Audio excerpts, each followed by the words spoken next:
Olá! O dia já começou corrido, né? Para todos nós, acredito. Mas eu dei uma paradinha aqui no meio do caminho para compartilhar algo com vocês. A palavra vai nos dizer, no livro de Eclesiastes, capítulo 3, verso 1, que há um tempo determinado para todas as coisas. Sim, há um tempo determinado para todas as coisas. Mas muito se diz, né? Muito se fala quando se remetindo a esse capítulo, que há um tempo para promessa, há um tempo de deserto, há um tempo de aprender, há um tempo de muitas coisas. Nesse capítulo também diz que, cita alguns tempos, né? Tempo de buscar e tempo de deixar de buscar, tempo de deter e tempo de deixar, né? Tempo de segurar, tempo de deixar ir.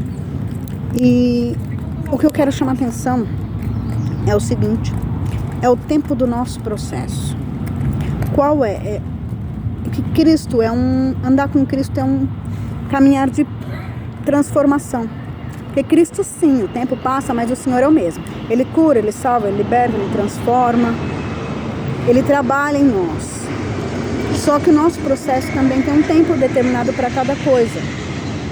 Porque Cristo, Ele não é um Deus de bagunça.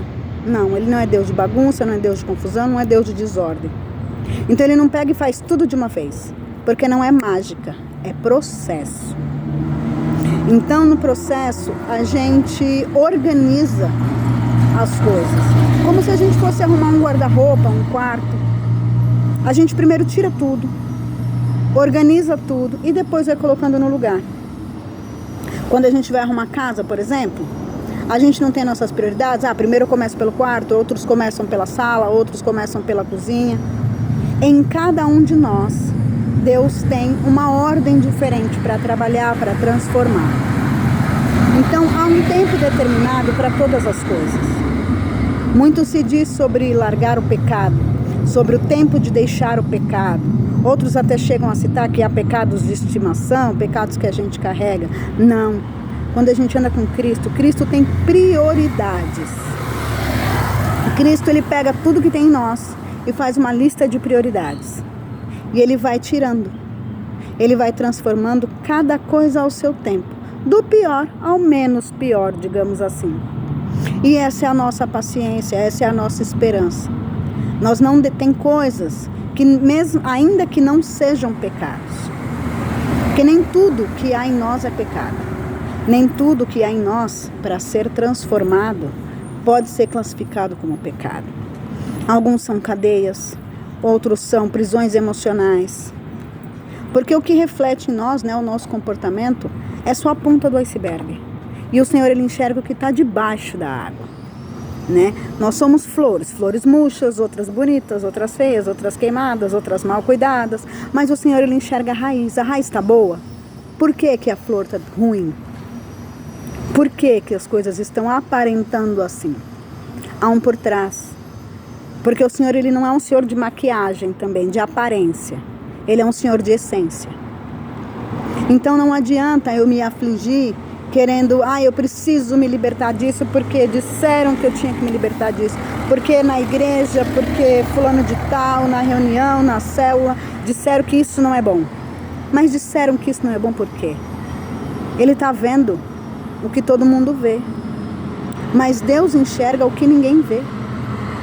Então quem sabe o tempo de trabalhar cada coisa em nós é Deus. E quem sabe o tempo de deixar uma coisa, outra coisa, é Deus. Quem criou, quem organizou a nossa vida, os nossos defeitos, os nossos problemas, tudo que há de ser transformado em nós. Quem fez a lista de prioridade com tudo que nós temos a ser transformados foi Deus. E quem sabe o tempo de transformar cada coisa é Deus. Ele tem um propósito para todas as coisas. Então, o tempo de cada coisa na nossa vida é Deus, quem sabe. É Deus quem determina. Porque Deus não tem um padrão. Nós não somos uma sociedade de robô, nós não somos inteligência artificial. Aliás, diga-se de passagem, até a inteligência artificial hoje em dia está despadronizado. Cada um tem um programa, uma fonte de partida, um banco de dados. Enfim, fecha parênteses. Nós somos assim. Nós somos particulares, feitos um por um. Cada um com um propósito, cada um de um jeito. Nós somos individuais. Nós não fomos feitos em série. E só quem sabe o que cada um precisa, no tempo que cada um precisa, é Deus. Então não se aflija. Eu preciso, não se pressione. Eu preciso isso porque disseram que eu tenho que deixar disso. Eu preciso parar com aquilo, eu preciso mudar isso. Não, você precisa. Mas ajoelha, busca Deus em oração. Fica em comunhão com Deus e Ele determina o tempo para cada coisa na sua vida. Há um propósito. Ele é quem sabe o propósito e a necessidade. Ele sabe o que precisa ser mudado para o cumprimento de cada propósito em cada tempo. Então paremos de nos render ao conhecimento do outro.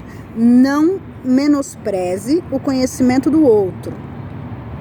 Não menospreze a autoridade espiritual, a autoridade que Deus colocou sobre você, mas nem muito menos a experiência do outro.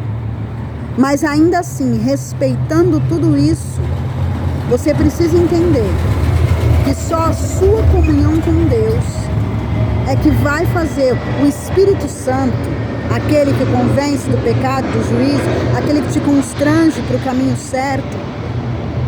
Só Deus e a palavra do Senhor, a Bíblia, ela é que vai te transformar. A sua atitude é buscar a Deus, vigiar e orar, estar com o Senhor o tempo inteiro, cumprir os princípios, cumprir os mandamentos, seguir aquilo que o Senhor te diz para seguir. Porque há coisas que são sociais, há coisas que são propositais e há coisas que são individuais. E o Senhor, Ele é misericordioso, Ele é bondoso, Ele é sábio, de uma sabedoria que não tem igual, soberano, uma sabedoria que excede a todas as outras. Então só Ele, se apegue a Ele, respeite a todas as autoridades, aqueles que estão ao seu redor, a experiência e a boa vontade de todos a te ajudarem. Mas não esqueça, não se curve à experiência de outro, obedeça a autoridade que Deus colocou sobre a sua cabeça.